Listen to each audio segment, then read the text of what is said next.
I'm Dr. Hackie Reitman. Welcome to another episode of Exploring Different Brains. Today, we're so lucky to have with us, right here at our Different Brains offices, Jackie Rosen, who's the CEO and Executive Director of the Florida Initiative for Suicide Prevention. Jackie, welcome. I am so happy to be here. Thank you. Well, we're so happy to have you. It's great to see you. You know, you've got such an interesting history, and I'm going to turn it over to you right now to say, how does a nice girl like you get into doing the wonderful work of the Suicide Prevention Initiative? In 1986, we lost our son to suicide. He was 24 years old. We had done supposedly everything that you should do. We had him in therapy. He was on medication. We didn't let him out of our sight. And we went to bed one night and got up the next morning, and he had left the house. A day and a half later, they found him, and he had died by suicide. I decided at that point that I needed a great deal of help, and my husband and the whole family. So we went to a support group with the Compassionate Friends, which is an international group of people who form support groups for those who have lost children to any means. There was a group up in Fort Lauderdale, and there was one in Miami, and we lived in Miramar at the time, which was right in between. And we decided with a friend I had met at the group to start a group in North Miami.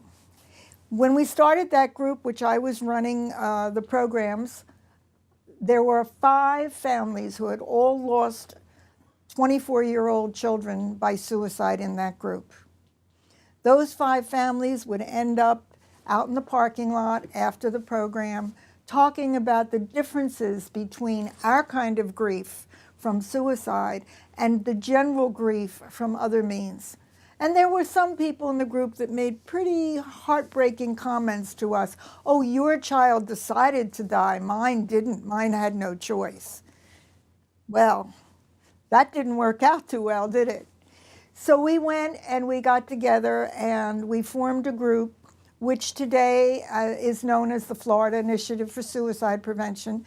And we supply all the things that we thought people needed who were grieving and extended it out to other programs that would prevent people from getting to that point, specifically children.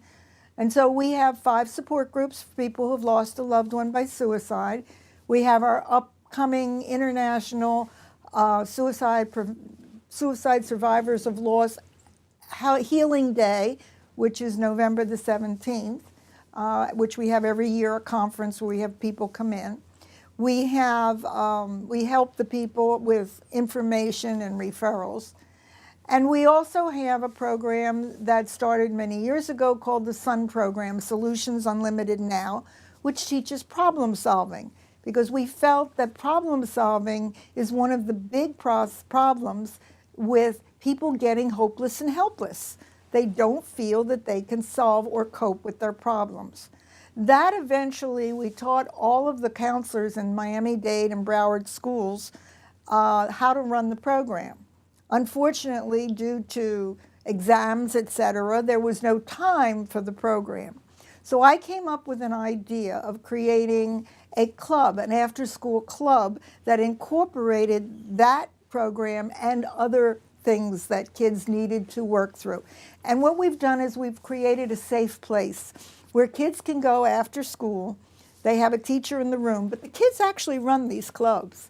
And they talk about problem solving, coping skills, suicide prevention, bullying, substance abuse, communication skills, how do you handle loss, and it goes on and on and on. There's 32 weeks of curriculum. At the end of the year, they produce a Hugs for Hope event where they take what they've learned, they decide how they're going to present it, and they share it with the entire school. We started with 1 school. We now have 50. Wow, 50 schools. And it's growing faster than we can do it because we need more help. We're a very small organization. So we're looking for partnering with other organizations for grants and so forth so that we can really expand it. My dream is to have one in every school, middle, high school, and the lower grades of elementary school in the entire state of Florida. Can you tell us about your book? And I see the butterfly on my shoulder, right on your shoulder. That's right. First, give us the reason for the name and then tell us about the book. The reason for the name is that my son would come home every day and walk into wherever I was and put his hands on my shoulder and rub my shoulders and say, "Mom, how was your day?" I loved butterflies from the time I was a little kid. I used to collect them. And butterflies symbolize the change from one form to another. We know that energy never dies. And so that's his energy sitting on my shoulder, and I carry him with me always. When I was going through my grieving process, I could not sleep. And I would get up and I would start to write. And oddly enough, it came out in poetry. So I would write 3 poems a night, and then I could go to sleep because it let me be free of the frustration that I was feeling. And I recommend to all of our survivors that they write, even if nobody ever sees it. It lets them know, because when I started to put the book together, for a long time we put the poems in our newsletters and other newsletters, and I'll tell you a story about that. When I started to put them together and someone says, "Please put them in a book," a friend of mine who writes children's books said to me, "What are you going to call the book?" And I said, "Well, I always wear a butterfly on my shoulder." And she said, "That's the name of your book." What do friends and family do to help someone going through suicidal thoughts? And what does the person themselves, in many cases nowadays, a teenager, Right. What's the cookbook? What do we do? Very interesting. I do trainings and presentations on suicide prevention, intervention, and postvention. How do you recognize the suicide possibility? How do you intervene to stop that person from dying by suicide? And what do you do to help the family afterwards? So there's the question that you asked me. The way that you stop someone from doing it, my favorite word about that is listen. People who are at that point in life where they feel that they have no other answers, they're helpless and hopeless, they feel, and the research shows they feel like they are a burden to those in their lives, to the world. They have no self-worth. The world would be better off without them. So that's one of the things. They lose their fear of dying, and they feel they don't fit in. That's how they feel. But I use another example. Imagine that you were burned over 80% of your body, and you go to the hospital, and everybody knows how painful burns are. And the doctor walks in and says to you, "I'm not sure how to tell you this, but all the pain medication in the world has been destroyed. And we don't know if we'll ever be able to make it again. I can't tell you how long you're going to be in this pain, if there's ever going to be any relief, or if you're going to live this way for the rest of your life." My question is, what would you do? The next step is intervention. What do you do when you think somebody, or how do you know somebody is at that point in life? There are 20 signs of suicide that we hand out to everybody and anybody, including the changes in sleep habits, the change in eating habits, not taking care of themselves, feeling helpless and hopeless, and all of these signs that you look for. And again, listen. Because most people that are at that point in life let somebody know if they know what to look for. So they and I hear this all the time about teens, which drives me nuts. "Oh, they're just being a teenager. They'll get over it. It's part of the growing up process." You've got to listen to really what they're saying and know what to look for. And those 3 things of feeling that you're a burden, feeling that you don't fit in, and the fourth one is losing your fear, a third one is losing your fear of death. Those are the three things that they feel. The world would be better off without them. So you intervene. What do you do? The first thing you have to do is sit down and say, you know, you haven't seemed like yourself lately. Something going on? Would you like to talk? You know, I'm here for you. You know, I'll listen, and don't judge. Don't make judgments. Don't tell them how to feel. You just let them vent. And very often that venting will give you the clues that you need that something is majorly wrong. There are 5 questions you ask a person when you think they're in trouble. Number 1, do you feel that you're going to harm yourself? Number 2, do you feel that you're going to die by suicide, and when I'll talk about that, or kill yourself? Number 3, have you made a plan on how you would do it? Number 4, do you have what you need to carry out the plan? And number 5, do you know, or have you decided when you would carry out the plan? A yes to any of those questions, you don't leave that person alone. You get them help then, right away. It's urgent. It's now, because you don't know how long it will take them to go from I have a plan to carrying out the plan. Thanks to Jackie's work, partly due to that, the Florida Board of Medicine has now made it mandatory for anyone who's getting or renewing their medical license to take and pass a suicide prevention course. And we've been begging for that for many, many years. And so that's one of the things, and they're starting to regulate that the doctor, when they go in for a checkup, do a suicide assessment so that they know what's going on and fill out a suicidal survey. And then you know that you're dealing with not what are the normal family doctor problems, but you're dealing with a multitude of different possible problems. For instance, for years, they treated substance abuse over here and mental health over here. That's a coexisting disorder.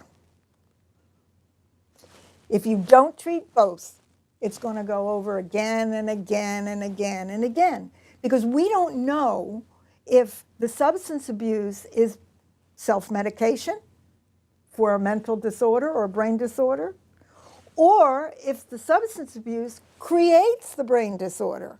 Which comes first? So we must treat both together, or neither of the symptoms will be cured. What are the behaviors or actions where the medical professional or the family has to take what I'm going to call, for lack of a better term, Baker acting motions, where you... Well, the first thing is the answers to those 5 questions. That's when you think about Baker acting.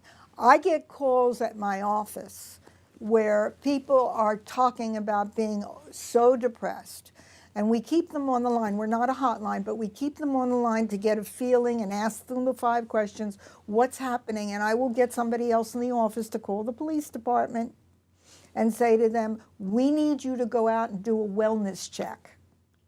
See if this person is okay. And then the police will do that. The police will go out. I also do training for police, for the crisis intervention trainings, for the police officers that are in the crisis intervention training group. And they go out for the crisis interventions and go to see. Now, they'll ask me. Are there specialists within the police? Yes. Oh, nice. Yes. In Broward County, there is. And more of our police are getting trained with CIT training, crisis intervention training. Excellent. So they will go out, and on one occasion, the police officer called me and said, okay, you made the call. The wife is asking that you come over now and see what's going on, and see if you feel that our assessment, whether or not we should Baker Act them, was a good assessment. And I said, that's your job, but I'll come and I'll give support to the wife who's going through this at the point. But they make that assessment. Unfortunately, Baker acting is 72 hours unless somebody can be established to be at risk for hurting themselves or somebody else. And that's the question that they have to answer as a police officer. Is this person at risk of hurting themselves or somebody else? So that's the question that we ask as well. Let's say all efforts at prevention have failed, and now a family has had the unfortunate experience of someone who might be young committing suicide. Well, let me stop you right there. I ask you in my son's memory never to say committed suicide again. Say died by or died of. Would you say somebody commits cancer? That's a great point, and I stand corrected. I stand corrected, and I've learned something important today. You change the stigma, you change the feeling, you change all of the feeling and the discussion about suicide, because we emphasize the fact that suicide is due to a brain disorder or disease. It's an illness like every other illness. We have now scans that show the changes. We have ways of seeing the chemical changes and the way that the lights up in the brain, Sure. the way that the neurons are transferring information. We now can see that. So what is the proper way to say it? Proper way, somebody died of or died by, just like cancer. Understood. Committing is a terrible word to connect to an illness. Absolutely. So we're all learning today. What do you say to the family? You say to the family, I am so sorry for your loss. I'm here for you. Don't say, I'll call me when you need me. Go over to the house, be there with them, ask them if they need their laundry picked up or if they need they need you to go to the food market. Be there for them. That's the most important thing that you can do for somebody who's grieving for any means, but especially with suicide, because what happens is many people run away. They are afraid to say your loved one's name because they think they'll make you cry. They don't know how to deal with the whole idea of suicide. They don't know even how to say died of or died by. So they run away. Can you try for our audience to describe from your personal, subjective perspective, it's not an objective or it applies to everybody, but just from your point of view, it's been 1986 and now it's 2018, your feelings? I'd say to my people, you never get over it, but you learn how to live with it. And you have a choice of making it productive in some way or staying in the dark for the rest of your life. I tell them to find something that brings joy to them about their loved one. With me, butterflies, okay? Every time I see a butterfly, hi, Mitchell. When my friends see a butterfly, hi, Mitchell. Find that one thing that connects you to that person that brings joy, not the bad memories, not the hurt, not the guilt, not the aches and the pains, but the good memory.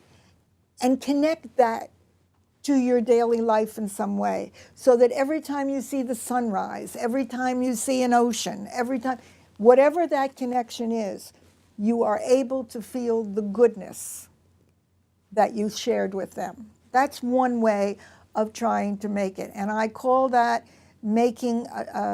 taking tragedy and making a triumph out of it. So, and that's what I did with the book in a lot of ways. I shared all the feelings that I had in the book, and people who read it who have lost someone understand somebody's out there that understands me. Somebody's out there and I am not alone. That is one of the biggest things that people who have lost someone by suicide feel, because for many years nobody talked about it. So they felt alone. They feel the guilt Why didn't I do this? Why didn't I do that? What if I had? Fortunately, we had done all the things. We were educated, and it still didn't help save his life. There were some things that happened that we had no control over. What do I feel? I say to the people that I help, I get more from helping you than you get from my help. That's where it is. That's what I've done to deal with it. Beautiful. Absolutely beautiful. The Florida Initiative for Suicide Prevention. What do you find is your biggest challenge? Money. It's as simple as that. People hear the word, the Florida Initiative for Suicide Prevention.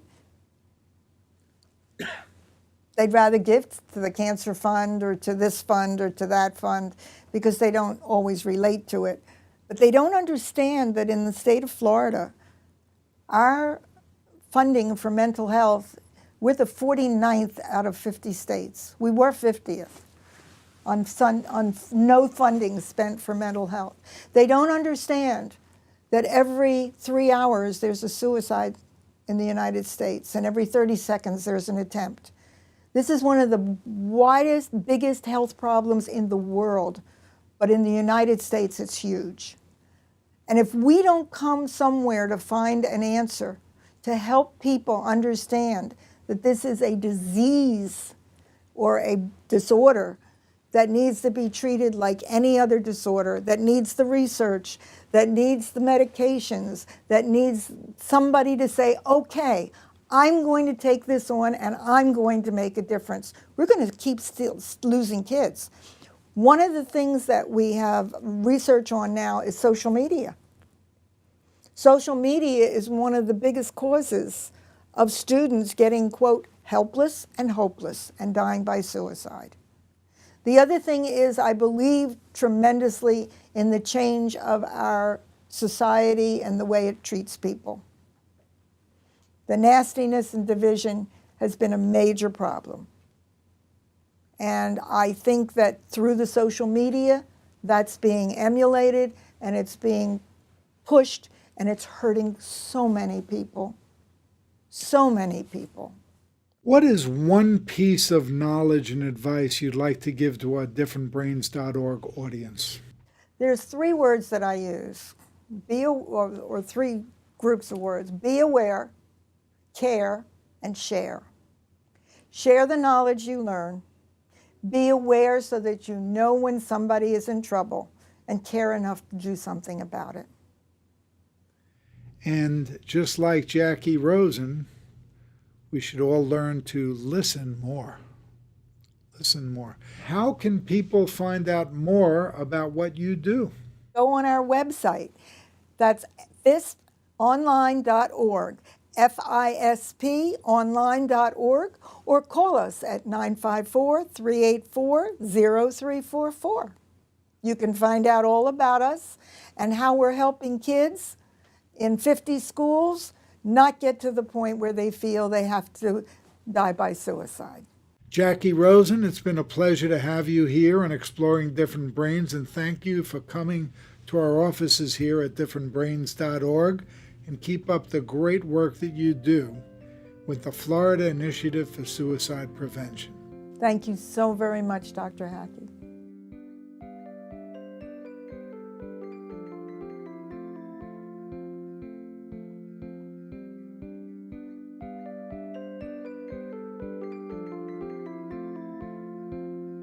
Exploring Different Brains is a production of Different Brains, Inc. For more information, visit us at differentbrains.org.